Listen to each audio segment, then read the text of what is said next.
Maggots, Michael. I love you. I know.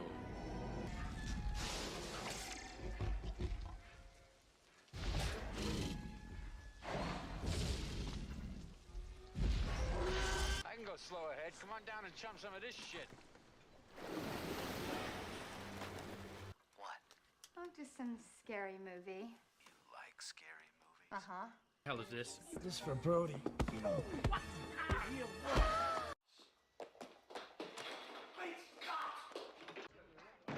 We came, we saw, we kicked its ass.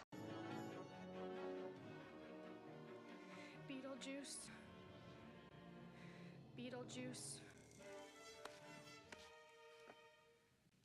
Beetlejuice. It's showtime. We're live. Hey, everyone, and welcome to the Nerdy Up North podcast. It's a nerdy podcast and it's hosted by Northern Nerds. I am one of your hosts, Sam.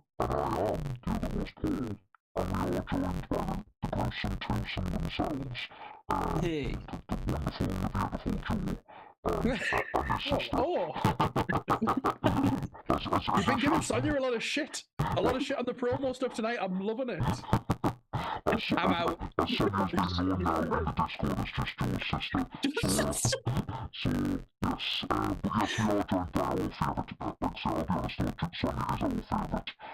Yeah. I had my moment in the sun there. That was nice. Thanks for that. And that is it. That's it. Yes. Yeah, I know, right? I got to witness the Arctic Circle and the -4 cold nights. It sounds no different to where we are right now. You know what? It's colder here. I'm colder here. Everywhere's super heated in Norway. Like, come back to England, I'm just like, what is this shit? Where is the heat? So it's nearly May. Is my voice better now? Because I know sometimes it does mess up. It's saying I sound like I'm I was possessed. reading the chat. I was like, why is Paul so cursed? It probably sounds like I'm possessed. Yeah. Oh, OBS keeps on fucking with me, Mike, every so often. So I've got to test it. And the one night I don't test it when I've got more time to actually do the test, I don't. Hopefully it sounds better now. Hopefully. If you could tell us in the chat, that'd be grand. Yes, Paul's back. Yes, Paul's back. Sorry. Well, if Sammy wants to get a disclaimer out, we'll talk about a few things as well, because I know she wants to talk about what we've been watching. Yeah, I do. Do you want to do? I'll do the disclaimer first. We'll get that out of the way with. Yeah. So, everything discussed in today's episode is our opinions and our opinions alone. If you'd like to discuss anything from today's episode, please come and join us on our Discord, Facebook, or the comment section where we can have an open discussion. Mm-hmm. But what we won't have is anyone coming for us and telling us our opinions are wrong. We can all agree to disagree in fandom. So let's keep it fun, keep it kind, and keep the toxic behavior out of nerdism. Very well said there. Well done. Good. But yes, and with me sounding like I'm possessed, I wish it could lead into something that I meant to, but it didn't. What have you been watching, Sammy? Well, you know what I've been watching, Paul. Because that's why we're talking about what we've been watching. Last night I watched Late Night with the Devil. Yes. Ooh. And I don't know how I feel about it. That's next on my watch list. So I watched it last week, and I absolutely adore it. Okay. Just simply because I love the aesthetic. This visually is just for what, like, the premise is, as you said, it's a 70s found footage movie, and even the aspect ratio is like 70s, so it's not like widescreen. Like, everything is done, like, filmed like in the way that it would have been back then, so to the point where it's just like the production is just chef's kiss. It literally is done without any, like, say, and it didn't leave like a stone turned anything. And the performances, wow, like the aesthetic of it is amazing. The idea of it and the concept of it is absolutely brilliant. It falls in line with the late show talk rivals that used to take place, even quite still today as well, just not so prevalent. Johnny Carson was mentioned quite a lot, but it's the ending, and because Sonia's not seen it, I don't want to get into it. Thank you. At the end, but at the end, I was like, the ending visually was fucking out of this world. I will give it that. But I just went, oh, okay. Yes, I kind of. And it is, and it's like confusing, or is it just like, is it a bit lackluster? No, it's definitely not lackluster. I will not say that. It's probably just more confusion. Jarring as well. It leaves you a bit shocked. Yeah, a bit like, oh. Yeah. Okay. Because it's found footage, so like it's not going to end well. Let's put it that way. So, like I say, with it being found footage, but in the way they do it, it's not kind of what you're expecting. No, and I think there were some things that were like drawn out a little bit more. But they kept to the time of what a talk show would have been. So you had you had your like moments on the stage, then you would go to advert, and in America that is quite known for that. They literally have a few minutes and then an advert, a few minutes then, and that's how it was. So they did set it out the way it would have been on a 70s show, but in some that worked brilliant. But in some ways it took away from like, oh, I just wish we were there just a little bit longer. But I get what they were doing. And the main star, I cannot say his surname. But he was fucking phenomenal. Yeah, it's really nice to see him as like a lead in something like that. I hope that there's going to be more of him. I feel like he's a brilliant actor. It got 97% on Rotten Tomatoes. Wow. And I know a lot of people don't go off Rotten Tomatoes and all things. But it's still got to count for just I'm definitely going to watch it. But yeah, I'm just laughing at the chat. Michael Barrymore did a TikTok where he went to see it, and then at the end he was like, "What a load of shit." I was wondering why Coxie was like, Michael Barrymore didn't like it, and I was like, have I missed something? Was not a swimming pool involved allegedly, but still. But yes, cross allegedly up your bingo sheets. That was a quick one. Yes, that's what she said. Title of a sex tape. But yes, but no, the young girl in it as well was phenomenal. Like literally, fucking creepy. Just like the way she looks in the camera, she peers down your soul. So it's literally like it leaves you. But I loved what Sammy said in the text afterwards. Said this film's going to stay with me for a little while. That's what it does. Like it kind of resonates, and even when you're like not thinking about it, it just like there's little shudders or little things. It's just a well done, like one of the most well done horrors I've seen in a while. So I would give it its due. And also it's not your typical A horror that we've kind of been used to seeing. I'm loving the fact that they're taking little risks with what they're doing.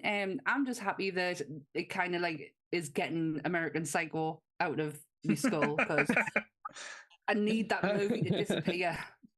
So I'm kind of pleased that this one's replaced it. But then today, with the topic at hand, that's kind of replaced it as well. So, that's all I've just thought about that today. So what has Joe and Sonia been watching? Have you watched anything fun? I know Sonia's been in an adventure, so she's probably just watched Snow. Actually, it's really devastating. So Coxie had never seen before, but I have, and encouraged him to watch an episode with us. He'd never seen 6 Feet Under. Right. And I remember absolutely loving it. I watched it when it was on TV. And I said to Coxie, also, the final episode, I feel like, has one of the most satisfying and brilliantly done endings to a show ever. Yeah. I was like, so, like, let's watch it. So it was on Netflix. We watched at least 6 or 7 episodes, and then when we got back home, we were like, let's continue watching it, right? But it's not in UK, it's only in fucking Norway, so I know we probably could find other means to watch it, but at the minute we haven't. So yes, we have been travelling and seeing the sights, but we also watched 6 episodes of 600. I remember I did watch it when it was on TV, and then watched it again when I think Sky got it, or someone got a hold of it. The first episode just is one of the best first episodes of a TV show. It like puts you right in it. Oh wow, yeah, it's not on Netflix over here. No, good. I mean, we'll have to go and live in Norway. Coxie's saying, I agree. That's it. There you go, Coxie. There's your excuse just to finish the series. What about you, Joe? Have you watched anything fun? I have, and also some more Assumption shit stuff, but I'm just laughing. Didn't realize that Daniel Craig's in Sonia's background as well. I thought it was just the prop. Oh, no, he's she right like there. leaned forward and he's like looking over her shoulder, just like. It's that Tywin episode All over again. At least he's not on the toilet. He doesn't look like he's having a sneaky wank tonight, so it's fine. Cracking his junk into me back. Well, Inhale it beforehand. but it should be. Cracking me joke. Well, what have I been watching? I've been watching Daniel Craig. Cracking one in the sister's back.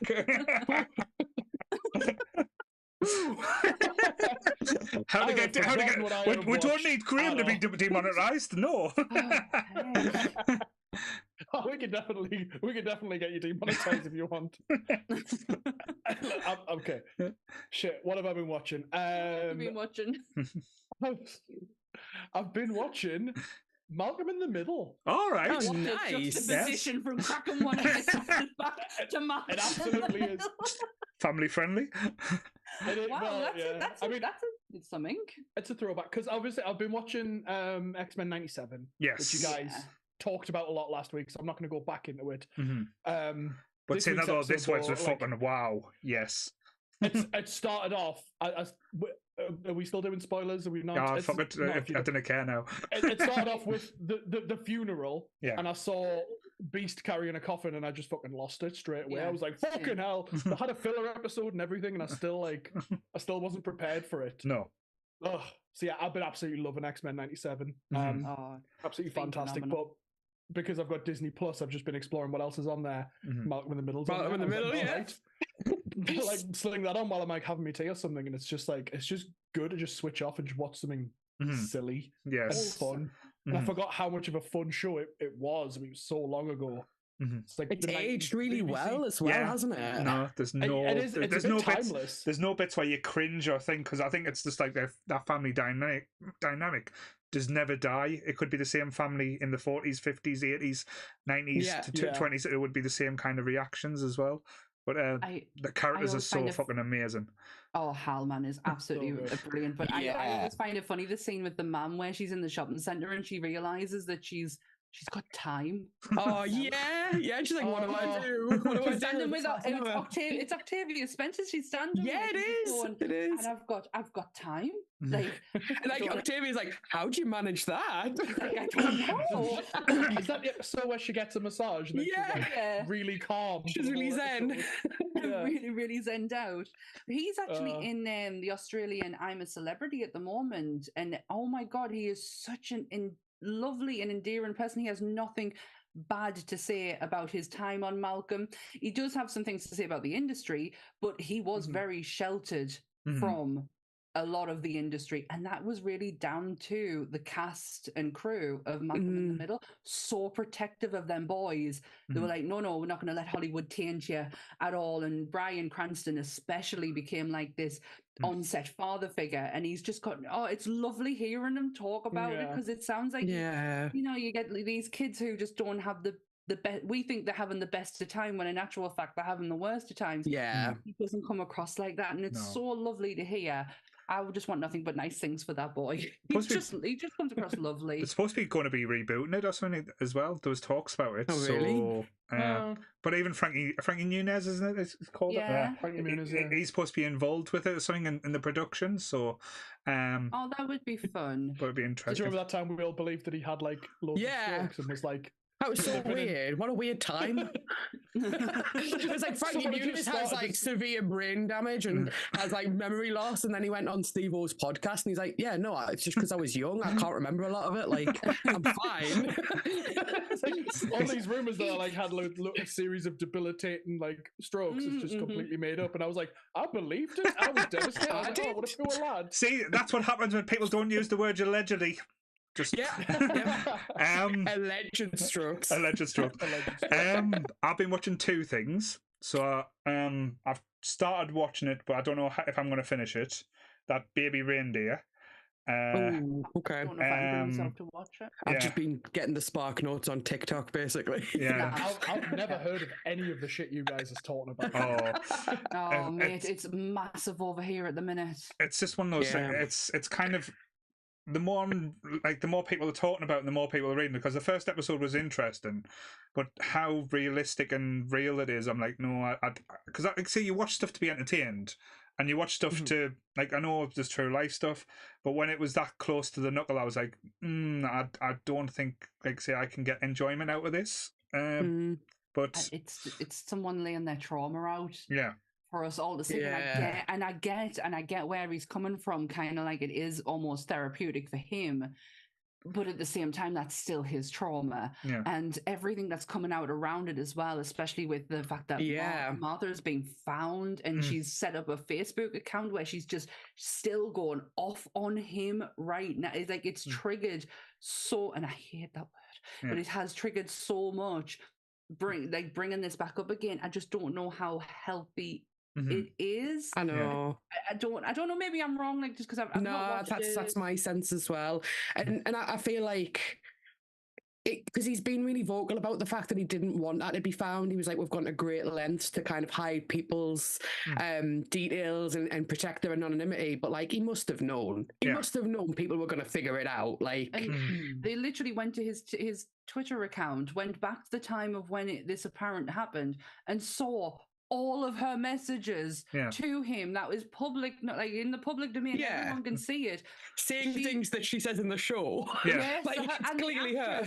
The actress who plays her, I fucking love her. She's in Pride, and I thought, I honestly I just want nothing but nice things in her life as well. But she does look very similar to her. Yeah, like, casting, could you not have done like the complete opposite type thing? Opposite. But I don't know. I don't think I'll watch it. I'm not in a place in my life where I'm like ready to take on someone else's trauma in that way. No. And the other thing, and again, just to try and bring it back to a lighter note, Moonshiners is back.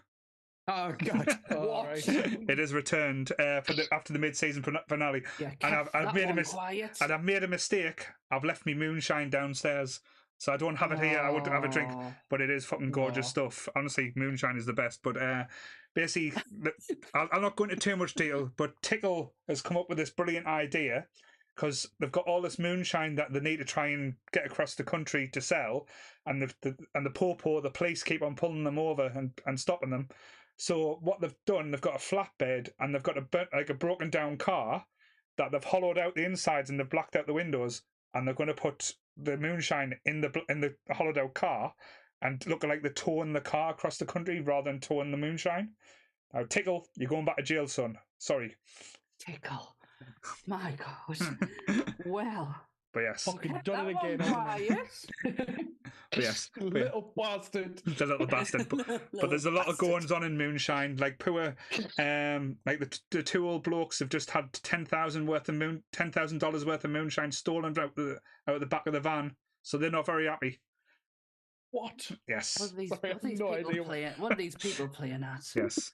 So Moonshine's a dangerous business in America. You've got to be careful. Look at you just going to buy it on the streets of York. Yes. Saying that though, I could see Coxie doing some moonshine. I'll do some moonshine with Coxie sometime. But yes. I could see Sonia drinking moonshine. What are you on about?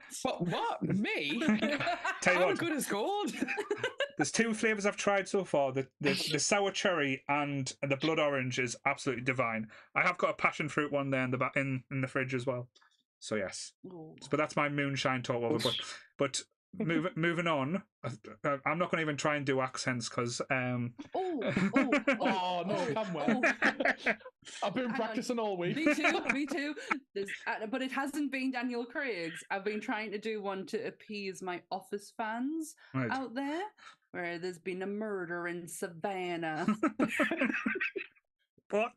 What was that? I do declare there's been a murder in Savannah. It's Michael Scott's impression of it. Wow. And I was like, I don't think I could ever do Daniel Craig justice, but I was trying to do Michael Scott, trying to do a Daniel Craig type impression. There you go. That's great. There you can have it. You can have it. Good. But before we get into the movie, I do have the taglines. This movie does come with taglines. Oh, yeah, Some good ones. So we'll start with Orion Johnson, who done it. Right. Pretty standard. Comes a who done it like no one has ever done it. What? Comes a who done it like no one's ever done it. Right, okay. Nothing brings family together like murder. Yes, I like that one. It's a good one. Yeah. Everyone has a motive, no one has a clue. I think that's a little reference to Clue, though, so I quite like that. Bit, yeah. My favourite, and the last one, is hell. Any of them could have done it. Pretty much. The tagline. But I do like that one. I didn't notice that at first. I'm glad I was able to say it. Comes a who done it like no one ever done it. Right. Yeah. That's a fun one to say, isn't it? I wouldn't be able to say it. I would have stuttered like a motherfucker, but yeah. Or hell. You're going to say it in the southern accent. You're going to say it in the... Well, I do declare... Comes a who done it like no... Get fog on in here now. Kentucky Fried. I've got all that wrote down. CSI, KFC. CSI, yes. It's on new notes. But yes, what I'm going to start doing as well, because I know Sonia just said she doesn't use the dodgy stuff. I've noticed on the dodgy app that I use when I watch films, there's a rating. So I know I've got the dodgy app rating guide now for the movies. Right. So we just started with Street Fighter last week, who got, I think it was 4.2 out of 10. So this one, what do you think rating that the dodgy stick give us? I gave Street Fighter 4.2. It's obviously not very accurate. that should be higher. 8.5. Lower. 7.2. Oh, close. 7.8% out of 10. So I did actually look on IMDb. Glass Onion is 7.2 and Knives Out is 7.8. So that's actually the IMDb rating. All right. So I thought it was the dodgy rating. So I thought it was like people who'd watched it on the dodgy stick and rated. But they're stealing the information. The segment. Well done, Sonia. Well, I'm just like you. We won't be doing that again. Damn you, dodgy She's stick. Done it again. I'm sorry. It's fine. If it was anyone else, I would threaten them death. But because I like Sonia, it's fine. But just to see as well, what a fucking cast! Like for a movie that was coming out, like the people that was in this, like it was just star after star, and none of them phone it in. Like none of them could have just been like saying, "Oh, we could just do like a murder mystery." Like a lot of the ones we've got, like the latest one with Kenneth Branagh, like the Orient Express, where again had a good cast, but it just felt like the stars were there just to be stars. Like I think it had Johnny Depp, Michelle Pfeiffer. This had people in, and every single one of them looked like they were having the time of their life on this movie as well. Yeah. Christopher Plummer was, oh my God, I couldn't remember how, like, and this is my second watch of it, was like, Jesus Christ, that man is so fucking good. And then I had to go and Google him to find out, like, how is he so good? And my God, I know he, sorry, but he did pass away recently. He did. But I didn't realise. And how did he die? Was it? He was 91 years old. Was it suspicious circumstances? Do we need to get like Daniel Craig to investigate it now? I hope not. He was 91. Right. I think that's enough. But his daughter is Amanda Plummer, who is Wires in Hunger Games and in Pulp Fiction, and I had no fucking clue. Right. I was gobsmacked. But the standout star for me, apart from Daniel Craig, because I hope you're going to say who I'm thinking. I know Daniel Craig's like I think he's his own entity when it comes to this movie. But Jamie Lee Curtis is just a that's not who I would have said. I thought Tony. I love Tony Collette. I thought Tony Collette was Michael Shannon. I think Michael Shannon's absolutely amazing. I was going to say Chris Evans. What? We're different. Tony Collette was was very much a Gwyneth Paltrow, wasn't she? Like, with that like vag candle. Oh God. Tony Collette, though, I just love anything that she does, though. Like, she's amazing. Yeah, she's amazing. But sorry, this is me. I'm terrible with names and people. She's the one who was in Hereditary, right, Sonia? Yes. Yeah, that's correct. Yeah. She's Muriel. Yeah. And The Sixth Sense. I was too young for The Sixth Sense. Even Don Johnson wasn't embarrassing. So I just saw the life drain from Sammy's face when I said that. I even enjoyed Don Johnson's performance in this as well, which not many people have said a performance about Don Johnson since probably the 80s. But I don't know who Don Johnson is. He's Jamie Lee Curtis's husband.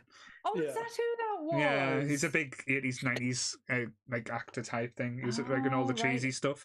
But fun fact about Chris Evans in this movie, because he was just come off filming The Avengers, so he packed on a lot of muscle, and they thought he looked too big, so they just piled him in sweaters. Big jumpers. Yeah, the big jumpers. I know. I literally watched it before the podcast, and the scene when he takes Marta to the diner, like they were driving there, and I was like, you know what? I don't know why, but all I remember from this next scene is his sweater. I was like, he's wearing a really big woolly jumper, and you can see his arm muscles in the jumper. And then it like zoomed in on him, and Coxie was like, "Oh yeah, that jumper went like viral, and he got his dog Dodger, his own little white jumper to match him." But what they said was on set, because Chris Evans is like, he's a huge dog lover and dogs love him, because the dogs are meant to hate him in this movie. It's really difficult for these dogs, because these dogs absolutely the dogs are the best actors, confirmed. It was really difficult to like do the scenes where because they're not angry at him, they're like, "Hey, how you doing?" Oh, that's so sweet. With them barking over the top. Yeah, just like how to make them aggressive. No, I read some trivia that Michael Shannon actually like improvised a lot of the lines of other people. Like he was like, "Oh, you should say this, you should say that," which I love, because like so much of it sounds like ad lib, like the shit that they say. Yeah, Ryan Johnson said that Michael Shannon was an absolute fucking joy to have on set, because he made every day just funny, funny, which I never like. I've only ever seen Michael Shannon do serious. So to think that he's a funny guy behind the scenes, I'm like, I wouldn't have thought that. I thought you would just be like the Iceman, like I've seen you before. Or Neil before Zod type thing. Yeah, that's what Coxie was like. I can only see him as Zod and like nothing else. But going back to like say the actual movie side of things, because I know with the tagline, as Sammy said, it's like who's done it that you've not seen it before. Like the whole format and how this played out. Like when I watched it the first time, I was like going to be, because I knew, like, I love like these type of movies. I love trying to work out murder mysteries. I love fucking Clue. I love like even I go back to the Poirot, old like made for TV like series. I fucking adored. But when that sat out, I was like, right, I'm going to sit there. I'm going to try and work out who done it and stuff like that. But then you see they give you it right in the middle of the film, and it's straight away. You're like, oh shit. And it's like, there's got to be more to it. Like, or is the film just going to be like the false, as we found, it's like the false ending? Is it just basically going to be trying to work out how Martha gets away with it? Which again, I wouldn't have been sad about, because I fucking loved Martha. I thought she was lovely, and she deserved everything that she got in this movie, because as the whole premise is, she is a good person, and these family is just fucking reptiles. Like every single one of them has no redeeming feature. Even the neo-Nazi little boy that's masturbating in the toilet, overhearing shit. Like everyone is just like fucking evil, except from the grandmother, who was just weirdly there. She's so funny. I got total Creepshow vibes off that woman. The segment in Creepshow where it's the daughter coming up to the dad's grave, and she's got that fox fur wrapped around her. I'm like, that is her. That is so her. I actually got a jump scare in the scene where like Marta jumps down from the trellis and she's just sitting in the window. It's how perfectly placed she's in that window frame, though. There's like no gap either side. It's just her. It's hilarious. But you know, like going back. Sorry, So, I was just going to say, going back to what Paul just said there, like, I was the exact same the first time I watched this. Because I too love murder mysteries, and I used to watch Jacob's Creek. Yes. Jacob's Creek. How good was that show? Sorry, Jonathan Creek. Jonathan Creek. Jacob's Creek is wine. Jacob's Creek, that's wine. Jonathan Creek. Alan Davies. Alan Davies. Alan Davies. And I remember as a kid watching Murder on the Orient Express and being like, "Oh, it's so smart because you don't know who it was," and then at the end it's everybody. And I just love having like your expectations subverted like that. So when I got to part way through, and then it just shows you the medication mishap, and I was just like, "Oh, I was really looking forward to trying to figure out who did this." But I'd only seen it once. So today, when I've watched it again for the second time, knowing what I knew, I was able to pick up on so much more, to the point where like Harlan tells you in that scene who the killer is. Like he literally tells you bit for bit, like he lays it out. And we're doing spoilers, right? Yeah. But yeah, it'd be a bit weird if we weren't. He gets so excited about the medication thing, because he's like, "Oh, this is a really good like way to murder someone," and he's like, "Oh, it'd be so easy for someone to switch the medication," which is exactly what's happened. And then he starts to, previous to this, he's talking about how Ransom's so much like him, right? Which is part number 2. And then he says he wouldn't know a trick knife from a real knife, which is exactly what happens in the end. So I was just like, really, he gives it to you on a plate, but the first time you watch it, because you think that the twist has already been given to you, you're not looking anymore. It kind of like disarms you type thing. So you're like, you're not looking for like the little hints and stuff. But it's like The Prestige. Yeah, you're looking in the wrong place. Yes. I think after, cause like a lot of people, I watched this off the back of Ryan Johnson's previous film, which was Star Wars. What are you doing to Daniel Craig? I'm just telling him later. Stroking him while he's sitting on the toilet. So I'm not going to get into Star Wars because things, but like I had trepidation. I was watching this going, am I going to like this guy? And then like the whodunit was over by the end of the first act, and I was like, this little bastard, he's ruined it again. I was so angry that like for the next like 20 minutes of the movie, I just like wasn't paying attention. I was like it's like I was just like, why would he ruin it? It doesn't make any sense. Why would he ruin the whodunit? And then like after, it keeps going. Obviously the movie just, as movies do. And I was just like, oh right, okay. There's actually like this like there's layers in this one. Change the genre. Yeah. Layers. And obviously by the end of it, I was like, I was so wrong to jump at that and be like, you're little shit. I'm sure you messaged me because I recommended it to you. And I don't know whether you messaged me halfway through or at the end, but I remember you messaging me being angry about the twist being ruined. It might have been during that 20 minutes when you switched off like, Sonia, what the fuck? Just giving it away. Absolutely it. Am I the only one who didn't mind what Ryan Johnson did to Star Wars? That's a whole different conversation to have for a I don't even understand the context. I like the idea he took risks, and he took risks in this as well because it paid off. Look at Joe's reaction. I think he'd learned a lot. I think from that experience, and this was absolutely the right kind of movie to do it in. The whole murder mystery thing. It's not done by any player because obviously it's still a huge genre. It's still a huge like industry. But doing something fresh is difficult. Oh, definitely, especially with what we've been brought up on as well. If you think about like Diagnosis Murder with Dick Van Dyke, Diagnosis Murder. Oh my god, I forgot about that show. Murder She Wrote. Did anyone notice that all of anytime a television or a radio was on, it was a murder show? Yes. Yeah. It was Murder She Wrote was on the telly. The program that our sister's watching at the beginning on the laptop, that is Joseph Gordon-Levitt doing the voice. I read that. Yeah. But everything is murder. Everything has like a murder mystery, a murder theme going on in the background, and it's not used a lot, which I thought was great. So it's not like oversaturating, and it's just ever so slightly subtle. She's got Murder She Wrote on in the background. Yeah, yeah. There's so much little attention to details like that I really appreciate, and something I didn't notice on my second watch through, but I did a quick little bit of research after the film and before joining this.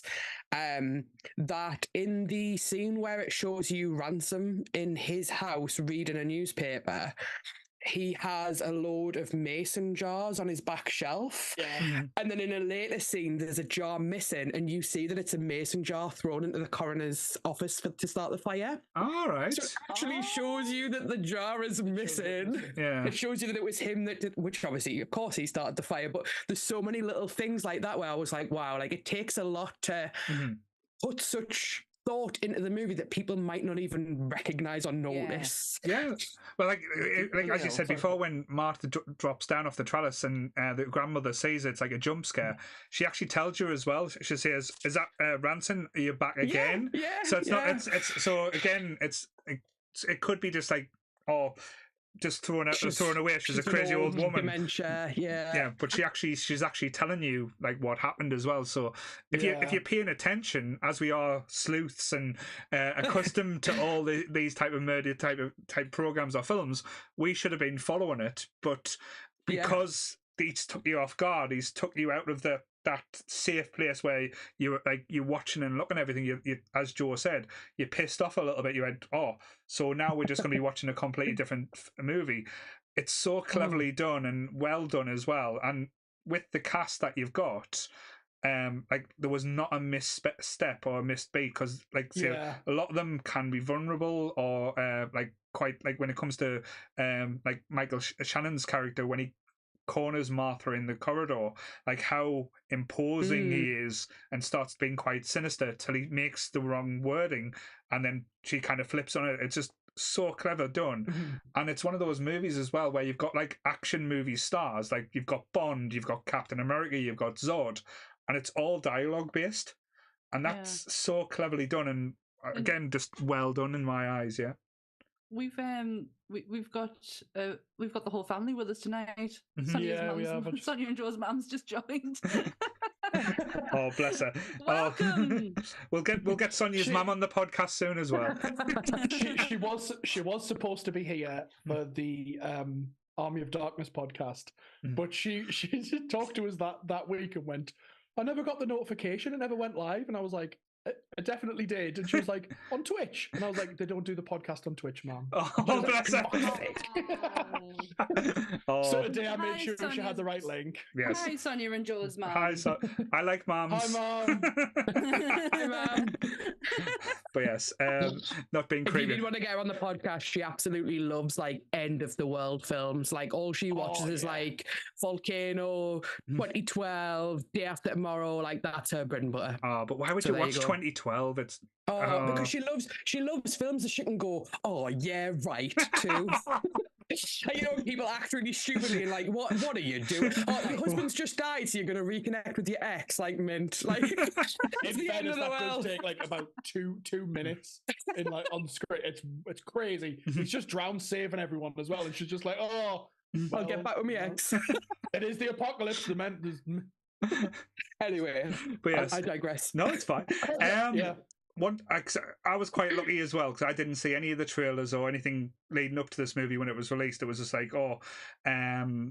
it's a murder mystery, and I saw the cast. So me and my wife Nick, the lovely Nick, who I love a lot, not just mums, we went to the pictures to see it. And my first, because I was all excited seeing Daniel Craig. When I first heard his accent, I was just like, "What the fuck is going on?" I don't know. What was your first reaction to that accent as well? I was the same. Yeah, it's so weird. It's the best. I do love James Bond. I do. After all the. Do you fuck? Yeah. Do you fuck? I do. I've seen them all. We're going to have a Bond off now. It's fine. But I just off the back of all that, seeing him being so suave and so. I mean, he still is suave. He still is he's sure of himself in a different capacity, but just the accent just threw us. I was I did not know. Yeah. I didn't realize he had that type of scope in him, because I've only ever seen Layer Cake, Bond, then this, and I'm like, well, he's in. He's in the original Tomb Raider with Angelina Jolie, and he's American in that, and it's such a bad accent. It's really quite bad. So I wasn't expecting him to nail like a southern accent as well as he did. You know what? There might be Americans out there who are like, no, it's awful. Yeah, was like the Dick Van dialect's so Dyke, bad. Mary Poppins all over again. It's like watching that Castle episode where they get a Jamaican to do a Geordie accent. With the Irish jig music in the background. Yes, that's how all Southerners sound. Another one. Cancel this podcast now, you stupid English people. But yes, but yeah, as soon as that accent thing, and he doesn't miss a beat with it though as well, because you think with that accent it could tailor off. It could be doing like a Sean Connery and Highlander style, where he starts off doing one thing and ends doing another. Kathy Bates in American Horror Story can't quite pin an accent down. Dirty birds. But yeah, but like say, like if we're going, I know like when we saw the characters, we mentioned who we actually enjoyed like watching, but I fell in love with Marta, like the whole premise and idea of her, and the fact that she was so lovely that she couldn't tell a lie because she was she become a human lie detector, which was just fucking which is also outrageous. A great thing to just inject into this type of thing. Like, here's the person who cannot lie, and you're like, okay, that's actually pretty fresh, because it actually it helps you rule someone out in your mind. And then you're like, oh, actually, no, they're actually guilty. Of what you think by the end of Act 1. You're like, so how do they then get away with this? How does the cat and mouse stuff after that? It's just, It's the ending, the use of it at the end where she says, oh, she's still alive, kind of thing, and we can get her statement, and then you can see the build up, and it's like, you can't lie, and she just. Right all over his face. But it's that build up to it, it's that use of it that makes that ending so perfect. Yeah. Because he's just laid it on the table, like, yeah, I fucking killed her. Yeah, I've done this, I've done that. And it's like, only attempted murder. It's like, oh, bitch, you're dead now. Oh, you gone now. So, my favourite thing about that is the police officer's reaction. Where you're just like, oh, she can't lie. She can't lie. He's like so excited. Oh, who is the other police officer? The one who's like, he's a proper fan and everything. He's so funny. Like, he's really funny. Name? I was living. I can't remember his name, but Trooper Wagner in the Trooper movie. Wagner. That's it. I don't know who he actually is. It's when Jamie Lee Curtis's husband goes from immigrants, we get the job done, and I went, fucking Hamilton. Why is he singing Hamilton? It's a line from Hamilton, and he goes, Hamilton. Saw it the other week. And I'm like, what? I fucking love the fact that he actually used that line in it.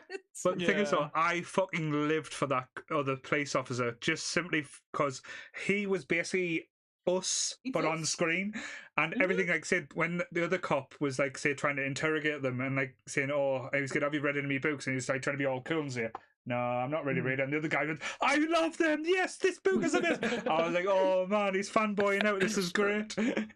They was such a good duo to just like not even have like an active role, to just be like there and propel and like advocate for the audience just a little bit and like just saying stuff out loud. But I also love, and I don't know if anyone has picked up on this, it's such a silly detail, the detective always calling Daniel Craig Benny. Benny, yeah. Just always called him. He's like, what has this got to do with anything, Benny? And I was like, Benny. Benny Blanc. I totally didn't even notice that. Yeah, I only noticed it at the end though. And I was like, has he been calling him that the whole time?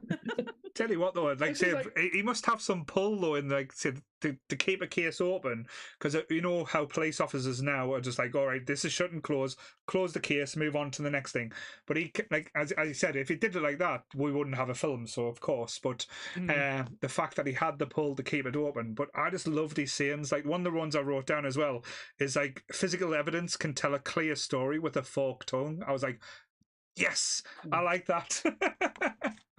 But it just like he has the roll credits moment as well, doesn't he? When he tells them all to back off vultures at the feast. Yes. Yeah. Yes. I love the ending. I do love the ending where she's just about to like confess everything, and he's like, "No, yeah, hold, stop." But the thing.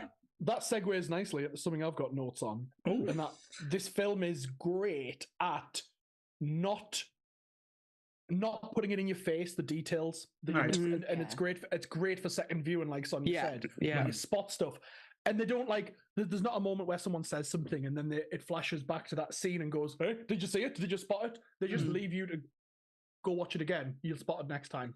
They don't force you to do this thing. And the detail of him reading the letter in the background is like reading the toxicology report is there. They don't showcase it because Marta's having a moment. But then he like reads it and goes, "Oh," and you can see that's him. He's completed the puzzle in his head and he's like, "Stop." He's filmed the donut. Can we just talk about the donut here for a moment? Yes. I had to pause after that. One, I needed to toilet, and two, I was like, "What has he just been? A donut within a donut? It's a smaller donut. It's like a donut with a donut hole with a piece to fill the hole with a smaller hole that needs to be filled. I was just like, what the fuck is this on? Big ass fucking donut. Made us hungry. It made us hungry. It did make us hungry. He's filling the donut. Yes. Yeah, he is. He's in the middle. And you know what's interesting is every other shot of these knives, because obviously the house is full of props from the books, right? Yeah. But every other interview they do in the same room, but they always have people sitting off to the side. Yeah. He's the person that sits in the middle and fills the center. So I totally didn't click on that. No, but no, there's loads of different things I loved about this movie. The thing that did break me heart a little bit, and again, I know it was meant to, is when Martha realizes the mistake she made. Like when they're playing the game and he does the whole, Earthquake's coming just because he was losing, and then when she picks him up and gives him an injection, and she thinks that she's given the wrong one. That was so heartbreaking and so well done, because the panic in her, she was like, no, we'll get them thing. But the other performance from like Christopher Plummer, like of Harlan, is so cool.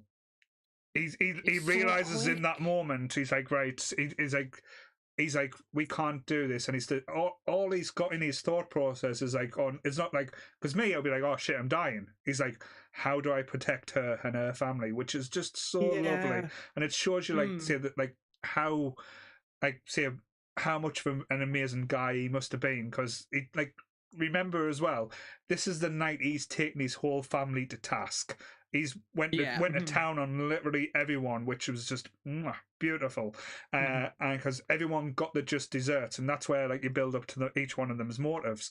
But in that moment that they share in that room, and I know she's like, I've only got 10 minutes. They spend longer than 10 minutes, so that bit's the disbelief a little bit. But his reaction was just amazing. It was. I actually cried with this watch in the scene when Marta was when she realizes what she's done and she starts panicking. Like I actually like had tears, and I was like, this is such a good performance. Like I feel so strongly for her. Like she's a good person. She didn't want this. Like it's such good acting. And it's the level of calm that comes from Christopher Plummer in that moment that it's like it helps you to calm down as well, because you're kind of panicked alongside her. But I genuinely believe that the character had a very Christmas Carol moment in his life. I don't believe he was the nicest of people. He can't have, he can't have raised these children the way that they are and being that nice of a person, because it would have reflected on them. So I reckon he's had his 3 ghosts come to him on Christmas Eve and given him his Christmas Carol moment, because it's just that there's no way in God's earth. Can I just pause for a second there, because that was beautifully put, Sammy. Sammy, you just... I'm just going to give you a clap. Well done. This is the lady that... This is what happens when you interview famous people. It's just like, profound. Yes. It's like, fuck these minions. I've talked to Neil Marshall. I've talked to a podcaster that's got over a million views, 3 million views now. So this is what happens. It's just profoundness. But I do generally believe that there's like a moment in his life where he's had to... Something's changed, and maybe it's Marta's coming to work. I think it's her. Like, I think, because we're all saying how good a person she is, like how pure of heart. Like Benny himself says that, like because she's a good person. Benny himself.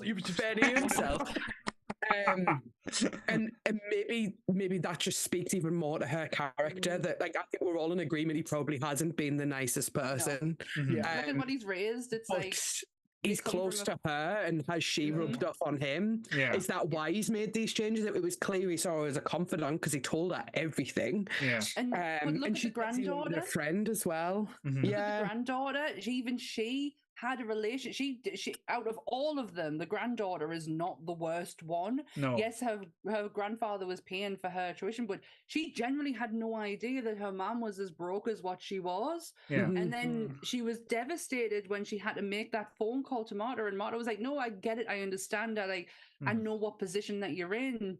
And I feel like that's because of they have a friendship, and it's down to her. Yeah. She was it's her pure heart that's kind of like made sure that she doesn't fall into the trap of the rest of that family. Yeah, I agree with that. And I think that raises the bigger question, which I asked myself at the end of this film, which is, what do you think Marta did at the end? Oh, yeah. I kind of sat there for a moment and went, I honestly reckon she bailed them out. I do. I think she might have kept a bit of money for herself, for her family, but I think she probably gave the majority back to them. Yeah, I don't probably would have give it all up just to get her mum her papers. Yeah, I don't think she would have kept the house because that, like I said, because again, you couldn't stay in it properly like that and have their memories and stuff. And let's be honest, that was a fucking amazing house, so she would have needed the money for upkeep as well. Look, I love the fact that Ransom's like, and you're going to take something that's been in our family, and he's like, hold on a minute, hold on, sir. That is a lot. I love that. Your granddad bought this in the 80s. Call your tits, pet. Sit down, Captain America. One of the questions I wrote halfway through this as well, just because, like, say, what Marta was going through, could you personally have lived with that guilt? No. No way. No. Joe's looking a bit sinister. Joe's like, maybe. Maybe. The right price. It was 80 million, right? 80 million? Yeah, 80 million would have been. Well, that's reasonable. Nah, I couldn't. I couldn't even. The guilt of accidentally murdering my good friend. Yes, that's what we're asking. Not fucking over the family. The family I could have easily done just. Yeah, and I'd have probably laughed and burned $100 bills in front of them, saying, "Ha ha, this is your money." I felt nothing for them, but over a relationship and a friendship like what they had. Yeah. No, I couldn't. I couldn't even steal a cream egg out of a corner shop once. I ended up buying two because I felt that bad. So I can't. My guilt can't do that at all. But then, can we talk about the will reading as well? Like what? Yes. Because that's such a good scene. Because for this movie as well, there's a lot of good slapstick comedy. But like later when Martha's going around the thing, you see her like trying to hide all the evidence as just pure comedy gold, like well timed. When she throws the like piece of wood that's fell off the trellis to the dogs, and she's like, it's all done really well. Apart from her shoe. Yes, the shoe. Yeah, the shoe. Her shoe. The did anyone else get Always Sunny vibes in that will reading?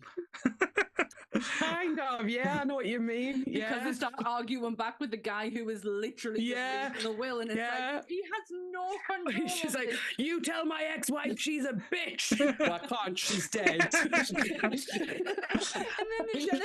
Dennis is like, thank you for giving me the house, and he's like, I didn't give you anything. It was very much that kind of moment because they were all arguing back with him, and he's like, I'm just reading it. I'm just here to read it. The will reader was Frank Oz. It was. Was it? You know, yes, it was. Yeah, it was. Oh my god. Mm-hmm.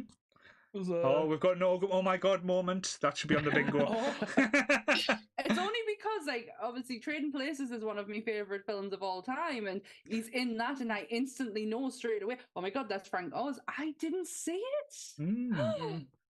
I recognise these puppet hands straight away. I recognise this is the hand that was up Yoda.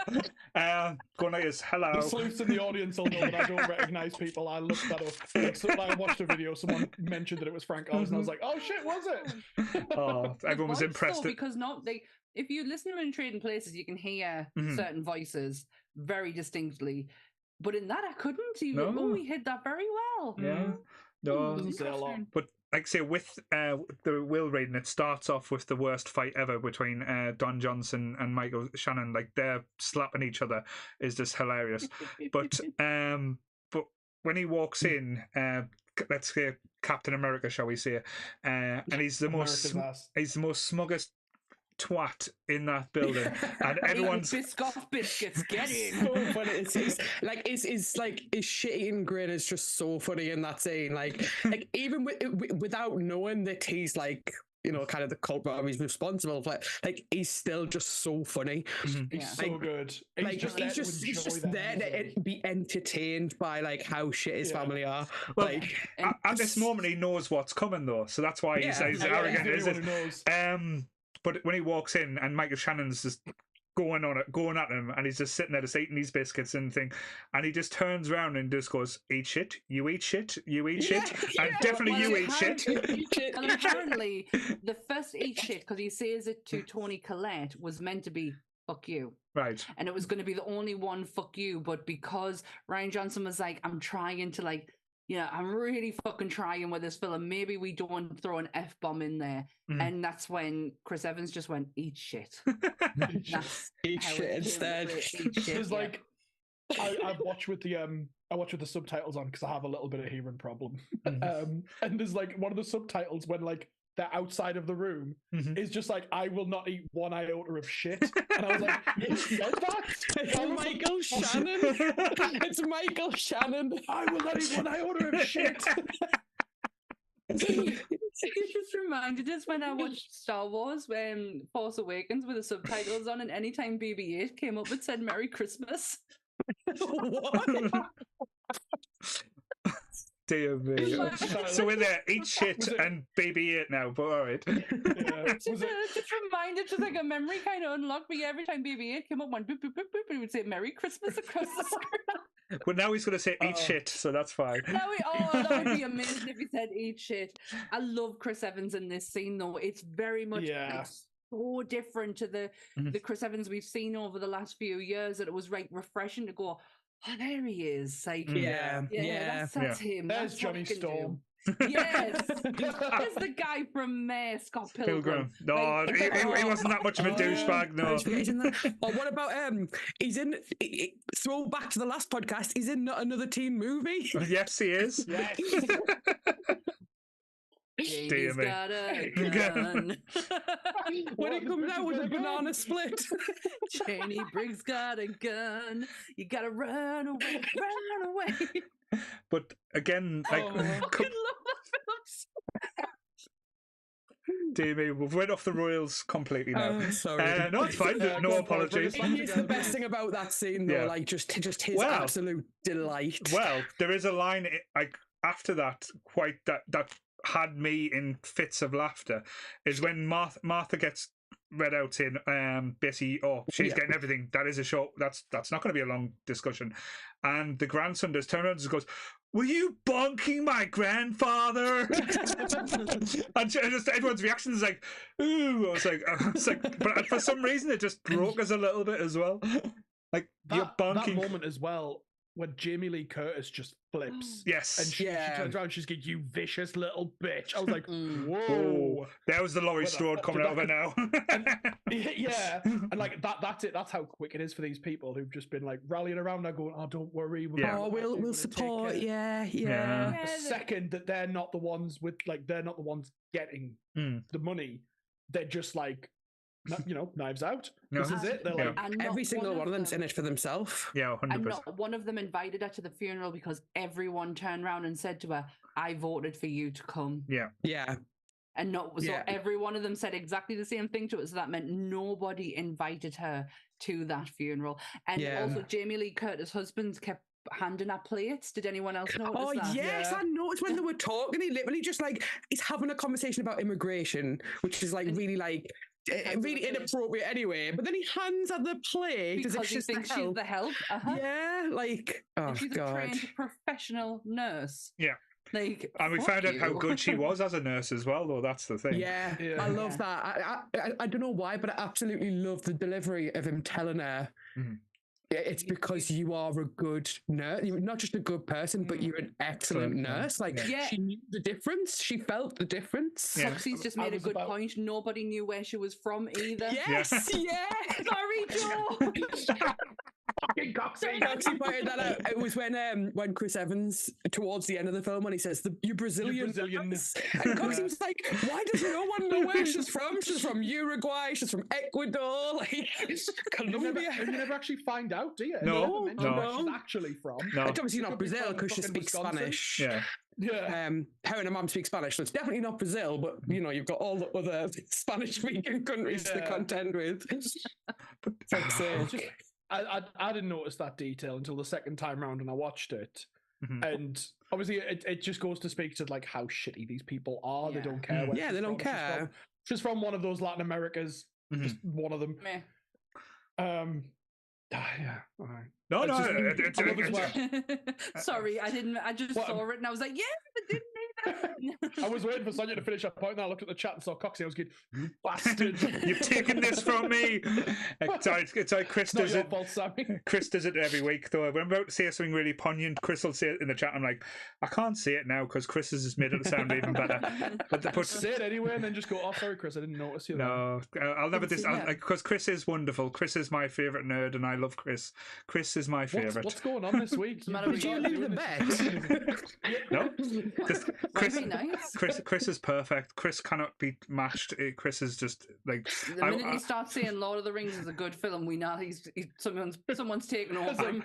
I can't twice if you're all right. I can't get that out of the back of my throat. Actually, that just no. But saying that, though, when Sonia mentioned about like finding out about the nurse, like when he tells her you're a good nurse, the delivery and like when he lays out like what's happened and everything that's basically conspired for the full thing without going through it, that's the second heartbreaking moment as well, because when he says I've got some news for you, it's going to be really upsetting, but it's kind of like, one, you're not a murderer, but two, but he wouldn't have died. He wouldn't have died if he followed your instructions. But the way he did it as well, he didn't just say it was a mistake. He laid it out and saying, you try to fix this. If he'd have listened and phoned the ambulance, you would have been fine. Okay. She made every decision right, and she obviously it's said out loud. She played the game her way, and if the rest of them weren't playing their own games, he would have been. Well, I think that's the whole point he makes, is that she's not even playing a game. She's just being true. Like, she's doing things the right way, the way that you should, and like ultimately they wouldn't have got the confession from Ransom if she hadn't try to save Fran. Like, everything she does benefits the truth. You know, she does nothing to benefit herself. There is one bit that I missed on second viewing and probably caught it on the first one but couldn't remember it by a second, is the relationship between Jamie Lee and her dad. Obviously there was a special bond there. What is it that he told her at the end? I can't remember. Her husband's cheating. The husband cheating. That's it. I knew I saw the pictures at the beginning, because then he opens a letter and nothing's there, and I was like, but that's not how they communicated with each other. I love how that comes about, though. Like, he goes into the office to steal the letter, and then it's blank, and he doesn't realise that's their secret language. And then he throws the baseball out the window, which Benny then finds. Benny then ends up giving it to Jamie Lee at the end of the film, and she goes to put it back and finds the letter. So her husband throwing it out the window. Joe's waggling his finger.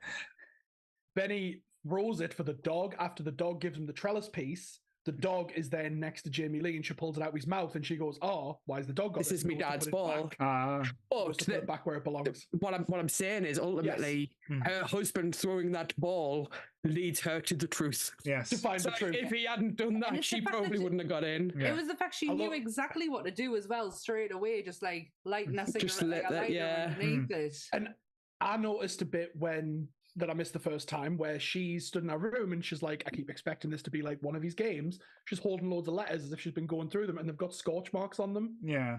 Because I didn't spot that. I was like, I didn't because that's spot how the she scorch marks. Like, I love that Sonia as well discovered this like beautiful like tapestry of one thing leading to another, and I was like, when he shows the pictures, he's running Windows XP. Like that was my takeaway from that moment, and I was like, I'm looking at the Windows XP in 2020, 2019.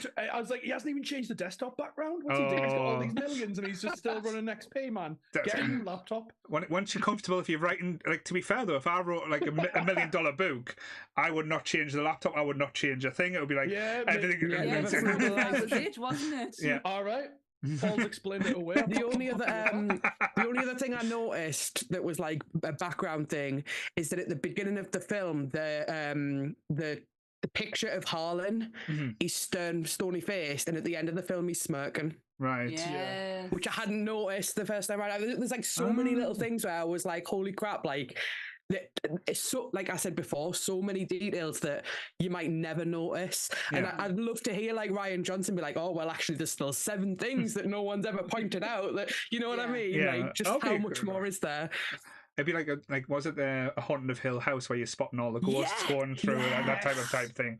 Oh man, I love that. God, I know. The only thing about, like, say again, with it being a whodunit, and it does fall into the same trap that every single whodunit that's come before, the most famous person in the movie or in the show is the killer, which again is Chris Evans. He's Captain America. So Captain America. But what it does as well, and again, it's almost like the Scream way of doing it, like showing you who the killer is at the start, like almost like pointing out Chris Evans is the most obnoxious. Everything is pointing to Chris Evans. Then it kind of takes you away with, as you said, the end of the first act, and now how he's helping Martha. So everything he's doing is trying to take your mind away from Chris Evans. So the point where it is him, it's kind of like, you get that I knew it moment, but it's like a little bit of satisfaction as well. But it's like with Scream, because you know it's like, say, Skeet Urchin's, like, and you don't know it's Stu, but it's kind of like, you know it's him all the way through, but then you kind of like change your mind, and it's like that kind of game it plays. They throw you a curveball with him acting kind, because that's not the nature of the family, is it? And he's having his own kind moment, but the minute he gets in that cop car, she did it. It was her. All her. It's I feel like it's very like Chekhov's gun, isn't it? Like, it's just like there's so many things that are just like put flatly out in front of you, and they're like telling you this is who it is, this is what they're gonna do, and you're just like, oh, I think it could be them, and then it does that midway point with showing you Marta and showing you everything, and you're like, oh, actually, I don't know anymore. But no, it's Chekhov's gun. Of course, it's him. It tells you it's him from the get go. Like, it's so clever, and I think it's why. Interestingly, I didn't rate Glass Onion as much, but I've only seen it once, and I'm now wondering if I watch that again, am I going to have the same kind of experience? I think with Glass Onion, it's the follow-up, so you expecting the same level of greatness in there, and it's not. It's come around to watch it yet. It's not bad. I watched it this week after I watched Knives Out. It's not bad. It's just not as surprising and not as like doesn't leave you with like wow or wonder type thing as you do with it. Dave Bautista's in it though, isn't he? Yes, he's good. He's good in it. Good enough reason to watch it. He's really good at it. Yeah, but I think with Glass Onion as well, they try and be too clever with it. Yeah, that's what I felt like. It just felt like Knives Out is so like, it knows it's got a great cast, but it's so not in your face. But it's not reliant on that great cast. It's not. Deliver it because the story, because of the plot, and also the dialogue as well. The way that these people talk to each other is so brilliant that you don't. Jamie Lee Curtis did not need to be there. No. It could have been. You're not relying on the fact that it's Jamie Lee Curtis standing there or Toni Collette. It's crazy that that's how good it is. The cast is well, the cast it felt like a family. That's probably the best way I can describe it. They actually felt like a dysfunctional family all living. The only one that kind of like Jamie Lee. Yeah. Oh, she would look amazing. So cool. She's so freaking cool, man. But saying that though, She's so Jamie cool. Lee Curtis in this one as well, her character as Linda is the only one that's like kind of redeemable. Like, yeah, I feel like she's quite three-dimensional, isn't she? Because when you first meet her, she seems very matter of fact. You get like a really good read of her as a person. She's very like to the point, and then there's the next scene you see her, she's crying when she's reading those letters. She genuinely misses her dad. And she's the only person you see actually show emotion for the fact that he's gone. Yeah. And then there's the situation with her husband as well, and the fact that it's her business. Like you can tell that there's been a lot of like her wanting to live up to her dad's expectations and impressing him. And they've had their own little secret way of talking to each other, which she's been quite proud of. And it seems like that's been their thing. And you just don't get that from any of the other family members. That level of like dimensional personality. It's such a connect as well, and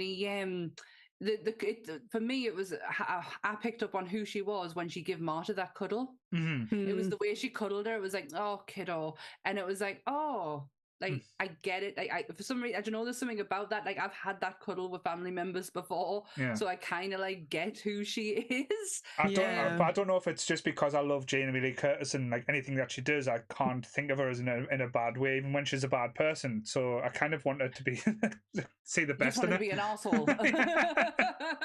Let's just see Jamie Lee be an asshole. With Sonia, you're absolutely right. She is the only one who has like Toni Collette's. It's fake. Yeah. That's not genuine emotion. That's a holy shit, my fucking, cash cow is now gone. Michael Shannon is just, he's the son who he just, I don't think he ever really wanted. Kind of thing. He's so full of resentful. He's resentful of everything and everyone. And not just, if you think about the granddad as well, right? Like Harlan cuts everybody off, but he doesn't cut Jamie Lee off. No. He cuts her husband off and he says, I'm going to tell her the truth. So like, actually she's the one person he's not doing anything to other than telling her the truth. But for everybody else, it's like, no, you're out. And obviously he's putting Jamie Lee out of the will and she's losing the house. But like, she's got her own business. She's her own middle. She's got a she's going to get, and she's got a prenup. It mentioned she's got a really good prenup. So if her husband's cheated on her, she's going to be fucking loaded. He gets nothing. Yeah. So a black eye. Poor Coxie. How is his eye doing that, by the way? Completely healed within the first week of the trip, but I don't know if you noticed a lot of the pictures. He's kind of like, or like he like have a pint like this. Well, we should get him we'll have to get him an eye patch and call him one eye Coxie. One eye Cox. One eye Cox. Yeah, that's a great. It's his new pirate name. Oh, we'll go on adventures. Watch the Goonies together, Coxie. It's fine. But yes. So I know, like I say, when we get to the end and we get the big reveal, it's so mapped out, but I think because we've had the reveal all the way through, my only complaint for the film, and again, it's just a minor little thing, is the whole where Fran's like in that warehouse and at Death's store. What's she doing? And what was she thinking? Yeah, like no one with common sense would go into that type of situation thinking this is a good idea. And I witnessed this guy murder someone. I'm gonna blackmail him alone in an abandoned place. All by myself. But and the spider crawling across our face. Like, that was just horrific. What was that about? Yeah. Need. But then Ryan Johnson, he's done it again. But then when she's trying to tell Marta who did it, she's like, you would think she would use something a little bit more easier than just Hugh did it. Hugh. So it's I know. Come on, man. That was my. That was really be like, it was Ransom. Yeah. But also, it also plays into the whole story that Ransom always made the help call him Hugh. I know. So, and I know what you mean. That in hindsight and in real life, she would have just said, "Fucking Captain America's done it." Yeah. With his fucking shield again. Said that. Jumper boy. Yeah. Don't believe the jumper. He's got muscles. He's packing. But but that was my probably like for a movie that is a whodunit and that could have been cheesy. That was my only roll the eyes moment. And again, for a movie like is 2 hours long, with Daniel Craig doing a foghorn Leghorn accent all the way through, Which works so well. I only rolled my eyes once, so I think that's a good testament to the movie as well. Yeah, they did actually. The plot was actually so clever that I think maybe respectively they needed someone to actually commit a crime. Yeah. Yeah. Because if Fran didn't die, no one in the movie did anything wrong. No. Exactly. Right? And it was just a unfortunate event that led to the unfortunate event. That's not murder. Could it be that is an interesting question. Could what Ranson done initially, if he'd been, like, I know it's going to be very difficult to prove guilty, would that be seen as attempted murder, or it would be seen as attempted murder, and the fact that he'd confessed to it, but it wouldn't have had as lengthy a sentence, and it might have actually been quite lenient considering the family's lawyers and stuff. Well, you say that he's going, I've got a good lawyer. Do you, Ransom? Because you've just had everything cut off from you. So it's her lawyer, actually. It's Marta's lawyer. Yeah. The likelihood is you would have been nice enough to lend him out and all. Yeah.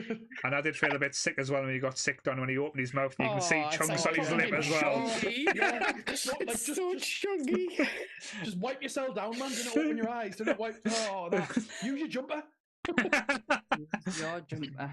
No, he's not going to get that one. That's his money maker right there. So we've got 2 slogans for a T-shirt now. So yesterday's podcast we got Jack Ripper's your da, and no, it was Jack the Ripper. Jack Ripper was your da, and now use your jumper to wipe your face. Just give it, you know. Do the Forrest Gump thing and get the whole. I invented the smiley face. For any of you audio listeners, Joe has literally just wiped his T-shirt right the way down his face. For any of you audio listeners, Joe is taking his top off. Joe is doing a belly dance. Joe is making us all laugh with his nipple tassels. Anyone who's listening, get on YouTube, guys. Get on YouTube. I'll do it. Before the podcast started, I realised I wasn't off camera either. I was keeping there. Okay. It's fine. There's something else I noticed as well. Yes, please take us back to the. I don't know. I don't know how relevant it is, whether it's intended to be this way, but this is how I saw it. Right.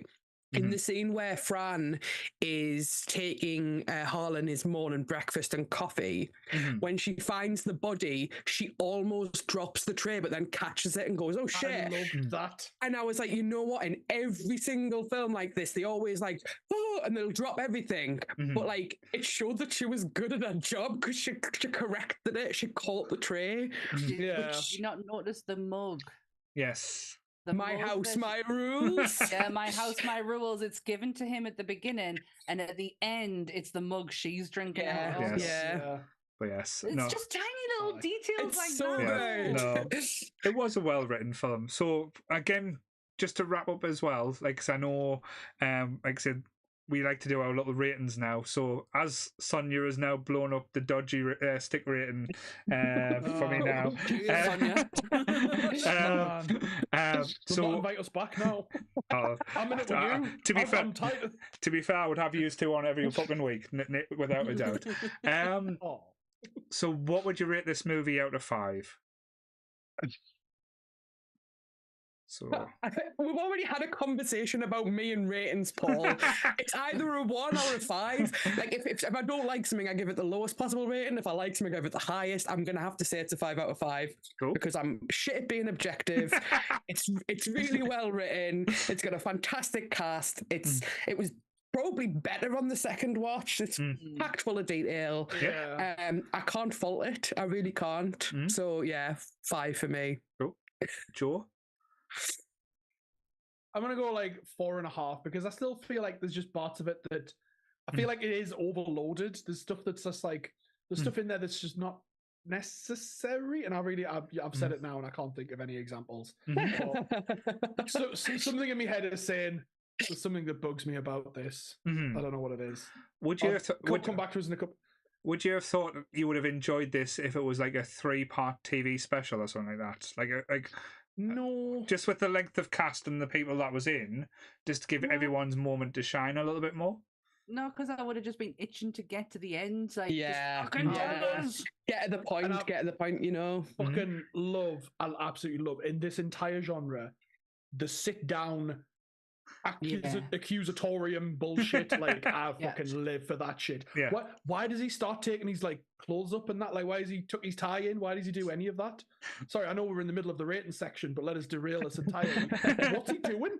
Like, he just starts like rolling his sleeves up, and like I'll fidget like that sometimes, especially if I'm wearing a shirt and I'm like, I'm gonna roll my sleeves up. Yeah. But like, and then he undoes it. He's like, right, we're done now, and then he puts his clothes back on. I'm like. Yeah, I thought he was going to roll his sleeves up. He was going to say, Martha, give me an injection. I was like, and they put the pressure on her to pick the right one with no label. I thought that was going to be like the test, but that was just my sick little brain from working there. The chat are kicking off, though, with you, Joe. I'm not allowed halves. Oh, that's right. Sorry, I must have zoned out a second. I was turning my light round. Jake will not allow a half. Yeah. Sorry, okay, Jake's... fair enough.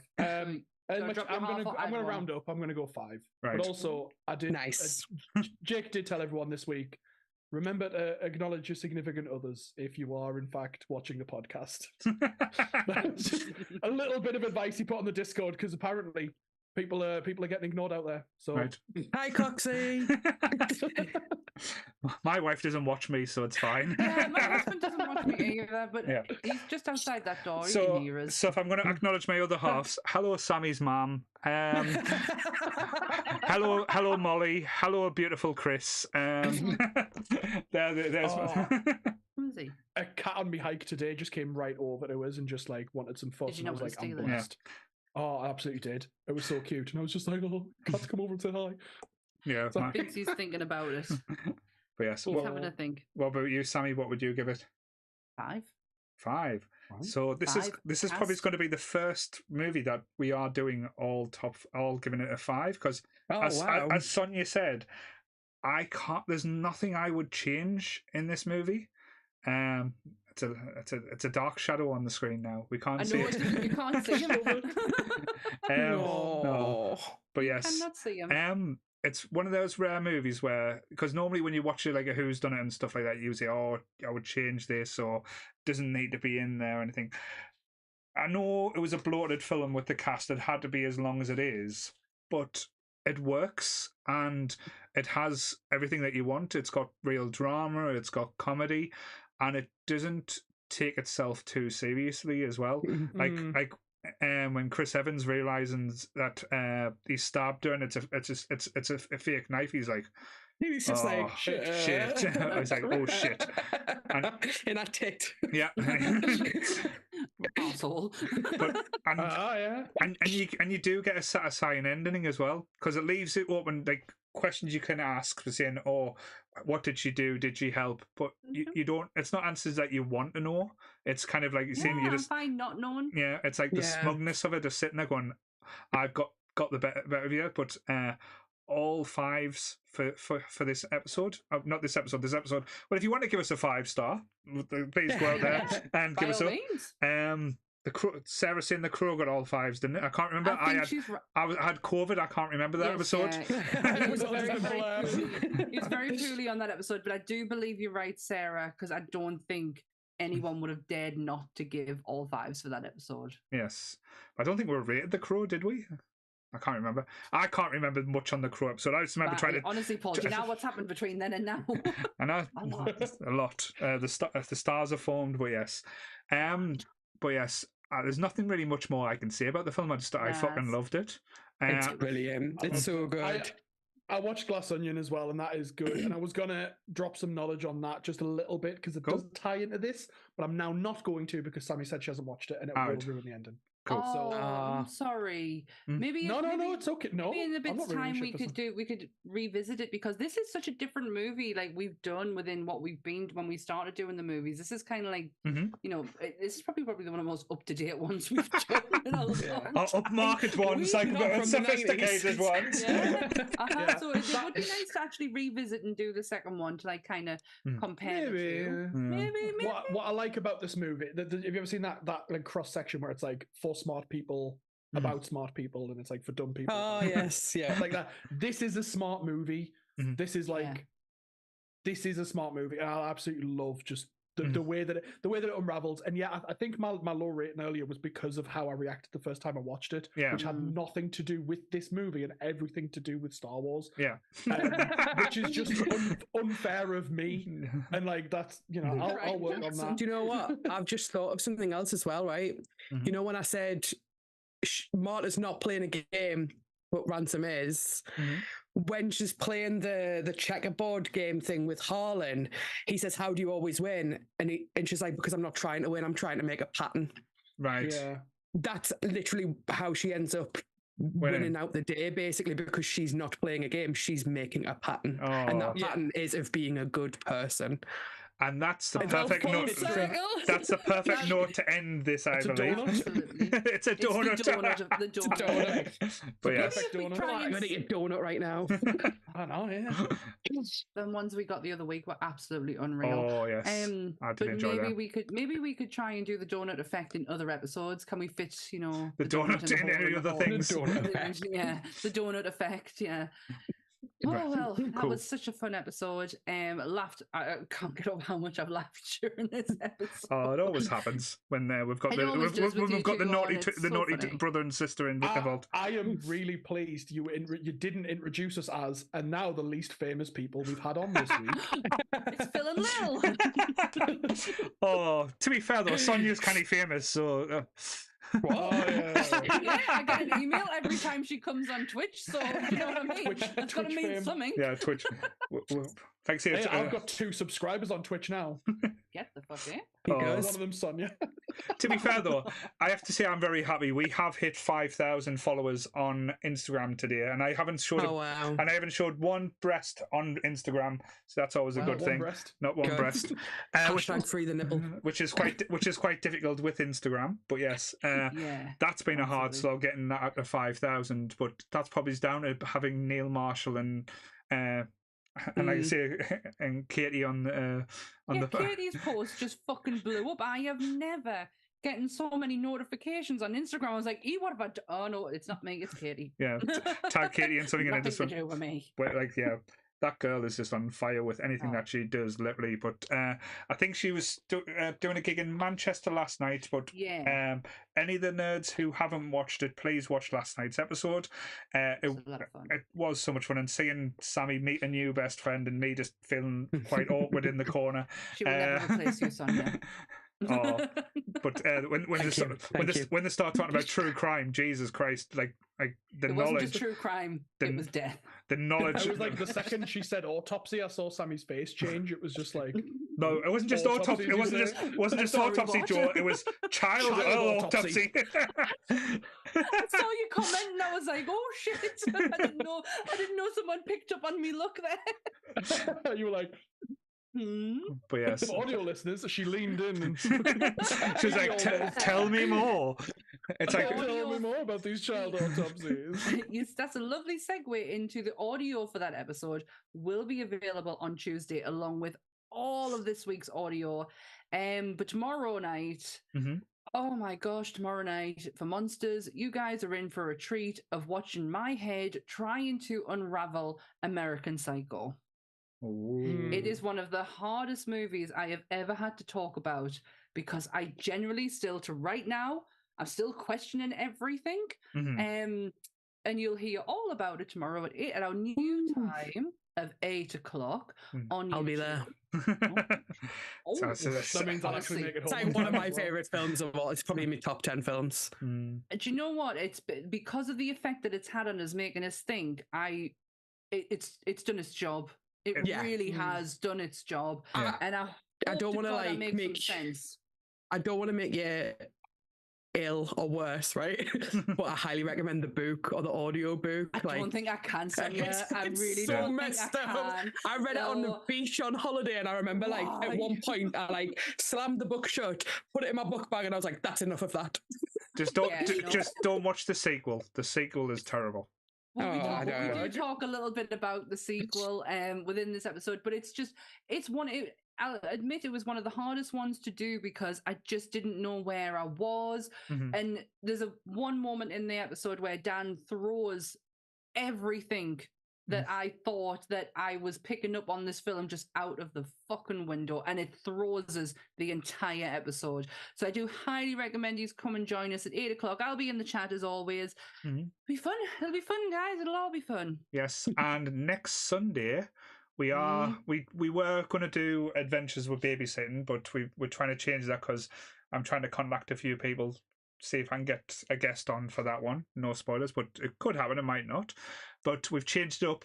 We are having the Boo Brothers on. We are talking about real life ghost hunters. They are paranormal activities.